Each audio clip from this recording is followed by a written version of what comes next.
ग्रह क्या है? ग्रहों का क्रम क्या है? दिशाओं से आप क्या समझते हैं?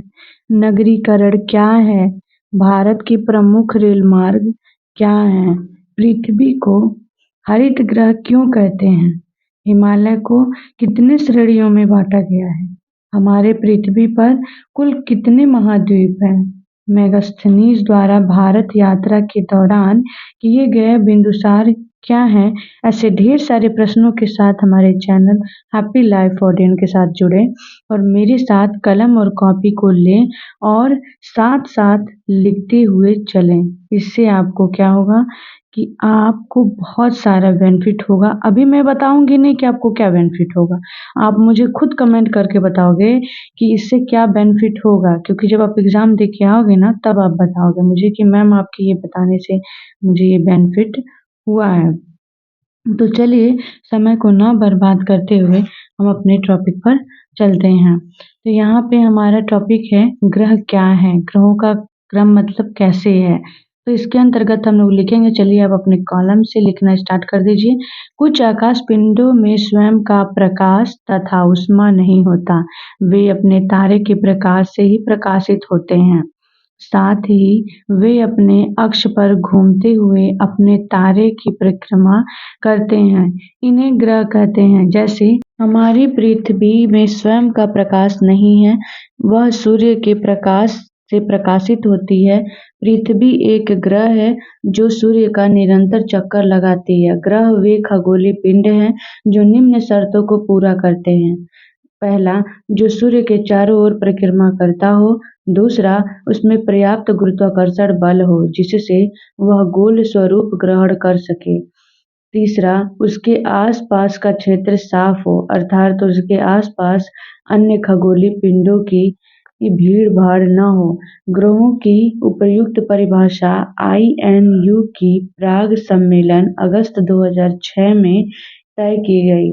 ग्रह की इस परिभाषा के आधार पर यम यानी प्लूटो को ग्रह के श्रेणी में निकाल दिया गया। इसके फलस्वरूप परंपरागत ग्रहों की संख्या 9 से घटकर 8 रह गई। यम को बौना ग्रह की श्रेणी में रखा गया। उपर्युक्त 8 ग्रहों में से केवल 5 को नग्न आंखों से देखा जा सकता है, जो बुध, शुक्र, शनि, बृहस्पति एवं मंगल है। आकार के अनुसार ग्रहों का क्रम आप चाहोगे तो कोई हेडिंग वगैरह डाल के लिख सकते हो या 1 2 3 करके लिख सकते हो। तो लिखेंगे घटते हुए क्रम। तो घटते हुए क्रम में लिखेंगे तो बृहस्पति, शनि, अरुण, वरुण, पृथ्वी, शुक्र, मंगल एवं बुध, अर्थात सबसे बड़ा ग्रह बृहस्पति और सबसे छोटा ग्रह बुध। अब हम घनत्व के अनुसार ग्रहों का क्रम लिखेंगे कि शनि, यूरेनस, बृहस्पति, नेपच्यून, मंगल एवं शुक्र एवं अरुण। यूरेनस को छोड़कर अन्य सभी ग्रहों का घूर्णन एवं परिक्रमण की दिशा एक ही है।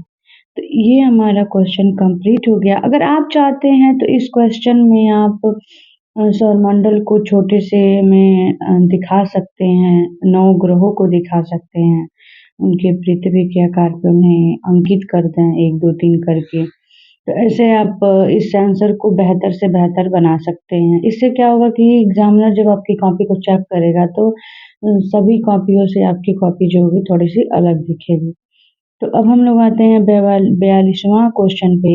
तो है दिशाओं से आप क्या समझते हैं स्पष्ट कीजिए, यानी इसके अंदर हम स्पष्ट करेंगे। तो हेडिंग डालेंगे दिशाएं और उसके अंतर्गत लिखेंगे वास्तुशास्त्र में दिशाओं की एक महत्वपूर्ण भूमिका मानी जाती है। वास्तुशास्त्र के अनुसार एक इमारत की संरचना बनाने के लिए दिशाओं का सही ज्ञान होना अत्यंत आवश्यक है। पुराने समय में लोगों को प्रति मिनट दिशाओं की जांच करने की अत्यंत आवश्यकता होती है, जो सूर्य की छाया देखने हेतु प्रयोग की जाती है।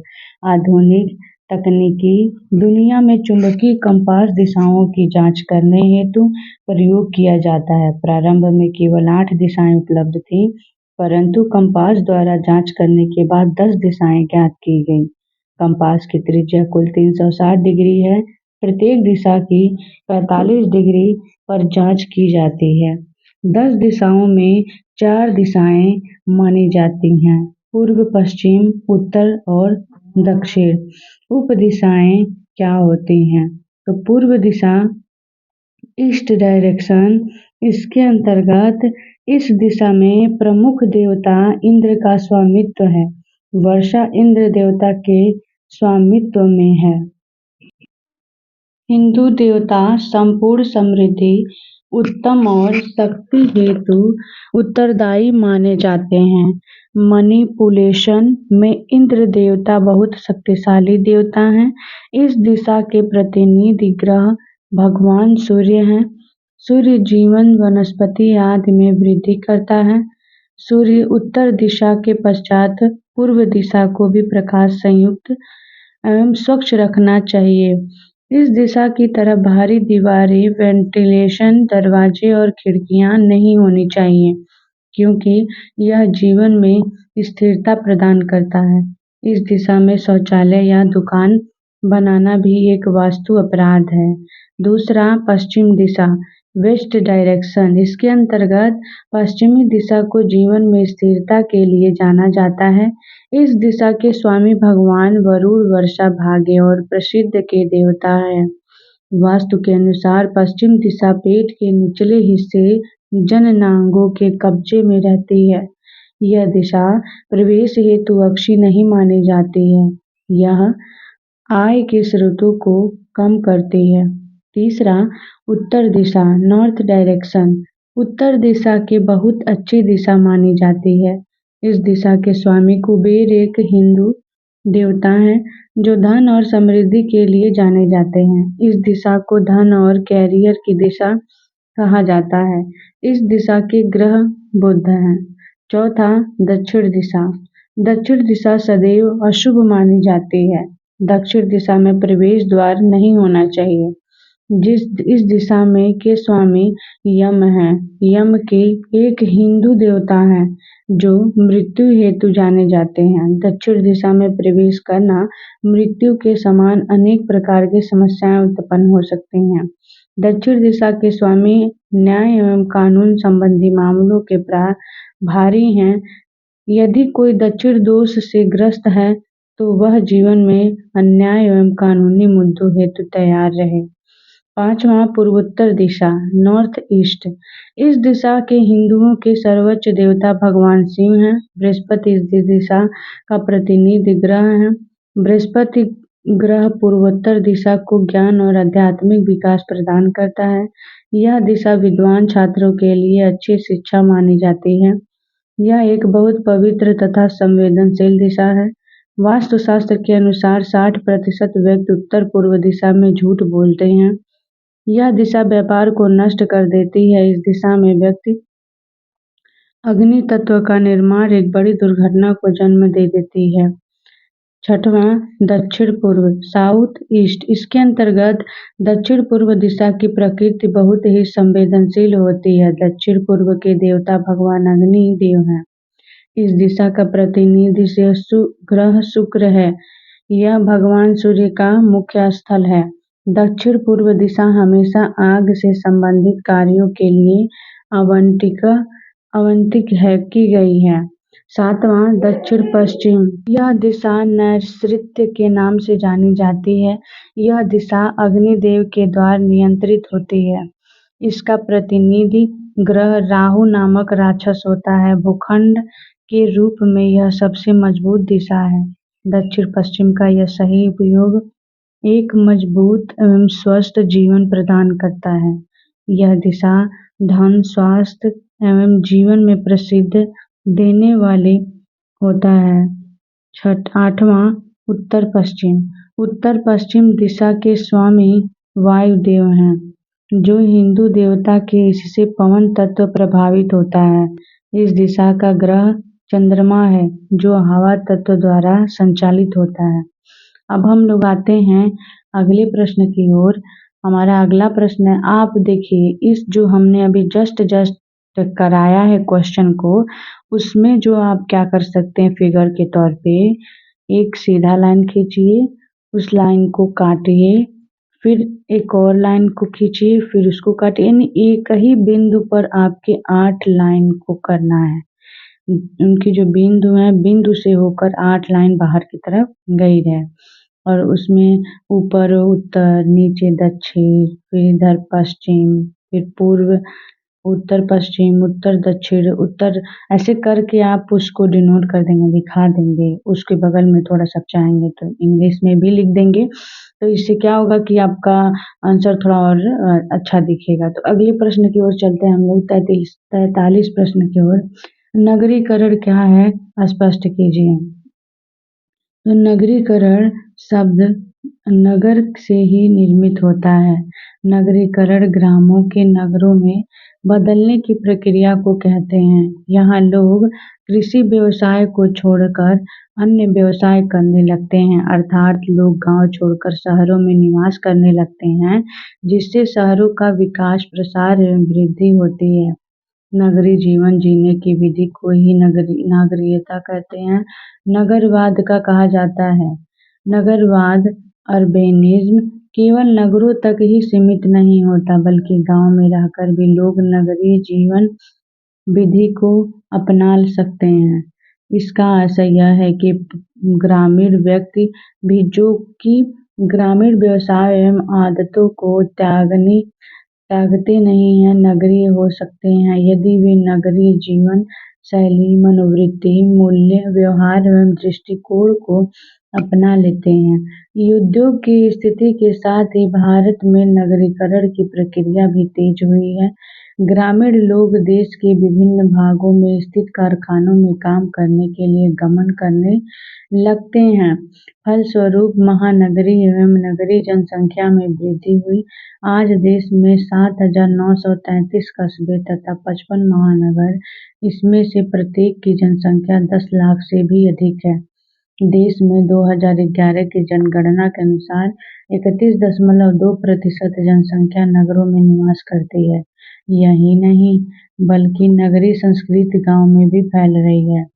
भारत में नगरीकरण की प्रक्रिया ने यहाँ के समाज एवं जनजीवन को बहुत कुछ प्रभावित किया। इसके परिणाम स्वरूप एक तरफ अनेक सुविधाएं प्राप्त हुई हैं, तो दूसरी तरफ कई सामाजिक आर्थिक परिवर्तनों एवं समस्याओं को भी पनपने का मौका मिला। अब शहरी इलाके कई प्रकार के हो सकते हैं कि कहीं समय समय पर लगने वाले बाजार होते हैं, तो कहीं अस्थायी बाजार होते हैं। तो दूसरी ओर ऐसे छोटे कस्बे भी होते हैं जो बाजार के साथ साथ कानून, प्रशासन एवं धार्मिक गतिविधियों के केंद्र भी होते हैं। शहरों के आकार तथा जटिलता में भी बहुत अंतर होता है। राजनीतिक प्राधिकारी का केंद्र प्रायः बड़े शहर ही होते हैं। वे दस्तकरों, व्यापारियों एवं धार्मिक अधिकारियों को भी प्रश्रय देते हैं। शहर घनी आबादी वाले आधुनिक किस्म के महानगर भी हो सकते हैं, जहाँ से एक पूरे क्षेत्र के राजनीतिक व आर्थिक कामों को देखा जाता है और जिनकी आबादी बहुत बड़ी होती है। तो ये प्रश्न हमारा पूरा हो गया। अब हम लोग अगले प्रश्न 44वें प्रश्न पे चलते हैं। भारत के प्रमुख रेल मार्ग को स्पष्ट कीजिए। तो उत्तर में लिखेंगे, भारत रेल एक समृद्ध एवं व्यापक स्तर का राष्ट्रीय प्रतिष्ठान है, जिसका संचालन केंद्रीय सरकार के हाथों में है। प्रबंध एवं सुधार की दृष्टि से सरकार ने 1966 ईस्वी में रेल मार्ग को 9 मंडल में विभाजित किया था। वर्तमान में इनकी संख्या 18 हो गई। पहला, उत्तरी रेलवे। उत्तरी रेलवे की स्थापना 14 अप्रैल 1952 ईस्वी में की गई थी। यह भारत का सबसे संपूर्ण रेल मार्ग है, जिसकी लंबाई 10,977 रूट किमी है, जिसमें से 8,084 रूट किमी विद्युतीकृत है। इसका मुख्यालय नई दिल्ली में है। यह रेल मार्ग पश्चिमी में राजस्थान से लेकर पूर्व में उत्तर प्रदेश के मुगलसराय जंक्शन तक गया है और उत्तर में जन्म से लेकर दक्षिण में तुगलकाबाद दिल्ली तक विस्तृत रहा। तीसरा, उत्तर पूर्वी रेलवे। इसके अंतर्गत यह रेल मार्ग असम, उत्तरी बिहार, उत्तर पश्चिमी बंगाल तथा पूर्वी उत्तर प्रदेश के उत्तरी भागों में अपना विस्तार रखता है। इसकी लंबाई 5163 रूट किमी है। इसका प्रधान कार्यालय गोरखपुर में है। इस रेल मार्ग द्वारा कृषि उपज एवं खनिज पदार्थ अधिक ढोए जाते हैं। भारत के प्रसिद्ध तीर्थ स्थल काशी, प्रयाग, मथुरा इसी मार्ग पर स्थित है। तीसरा, उत्तर पूर्वी सीमांत रेलवे। इसके अंतर्गत लिखेंगे, यह रेल मार्ग बिहार के कुछ क्षेत्रों, पश्चिम बंगाल तथा असम राज्य से लेकर, यद्यपि यह उत्तरी रेल मार्ग का ही एक अंग है, परंतु सुरक्षा एवं प्रशासन की दृष्टि से इसे अलग कर दिया गया है। इसकी लंबाई 3763 रूट किमी है। इसका प्रधान कार्यालय मालीगांव, गुवाहाटी में है। अगला प्रश्न 45वें पे चलते हैं। पृथ्वी को हरित ग्रह क्यों कहते हैं? ग्रीन प्लेनेट क्यों कहते हैं? ये 2019 का पूछा गया प्रश्न है और 2023 में पूछा गया था। हरित गृह ताप रोध दीवारों वाला ऐसा कमरा होता है जिसकी छत कांच या पारदर्शी प्लास्टिक से बनी होती है।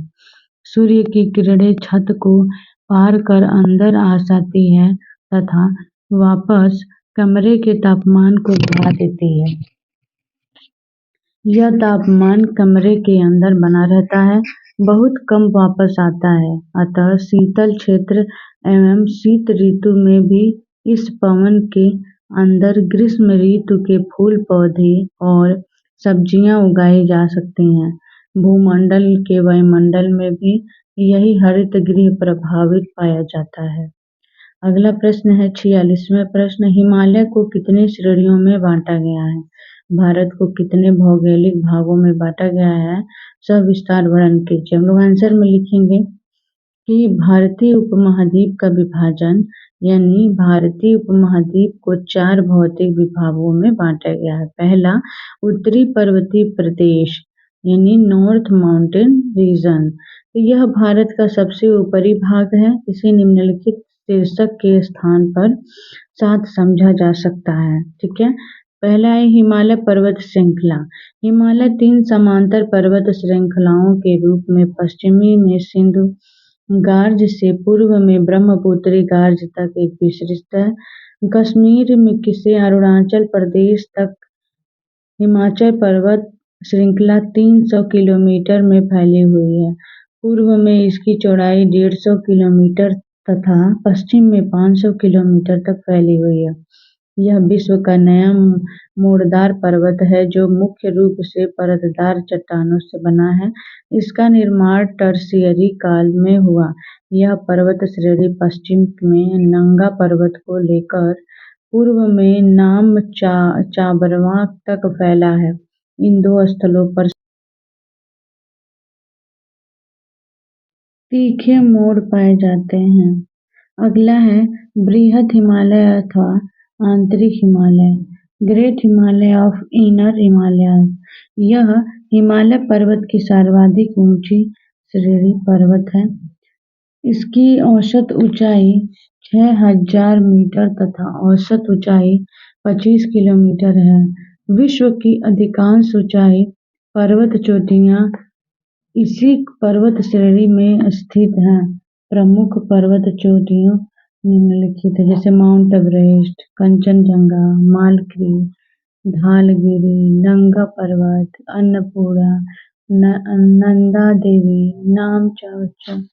चबरवा। तो ये सब नदियों के नाम थे, मतलब नदियों के नहीं, पर्वत चोटियों के नाम थे। लघु अथवा मध्य हिमालय यानी द लेजर और द मिडिल हिमालयस। यह आगे का जो भी, ये पूर्ण आंसर नहीं हुआ है और जितना बचा है मैं अगले वीडियो में बताऊंगी। और आशा है कि आप मेरे साथ जो लिख रहे थे आपको कुछ ना कुछ तो जरूर सीख ही गए होंगे। इससे क्या फायदा होगा कि आपका हैंड राइटिंग कंटेंट स्पीड तगड़ा हो जाएगा और आपको लिखने में बेहतर फील होगा जब आप एग्जाम में लिख रहे होगे। क्योंकि हम जब कोई काम रोज रोज करते हैं ना, तो ऐसा होता है कि हम उस काम को करते करते इतना इजी हो जाता है कि उस दिन हमें लगता है यार कि ये तो कुछ भी नहीं है। तो मेरे साथ लिखेंगे तो आपका तैयार भी होगा, राइटिंग भी सही होगी और आप अपने पढ़ाई में अच्छा मार्क्स ला पाएंगे। तो इसी पोर्शन को पूर्ण करने के लिए हमारे अगले वीडियो पार्ट 5 में जाएंगे तो आपको एनालिसिस मिल जाएगा। तो आपका बहुत बहुत धन्यवाद और आपका वीडियो पसंद आए तो लाइक करें, शेयर करें, कमेंट करें। ऐसा मेरा बिल्कुल भी इरादा नहीं है। आपकी इच्छा है, करिए तो भी सही, ना करिए तो भी सही, लेकिन इतना ध्यान रहे आप ही का फायदा होगा, आप ही को चीज़ें मिलेंगी।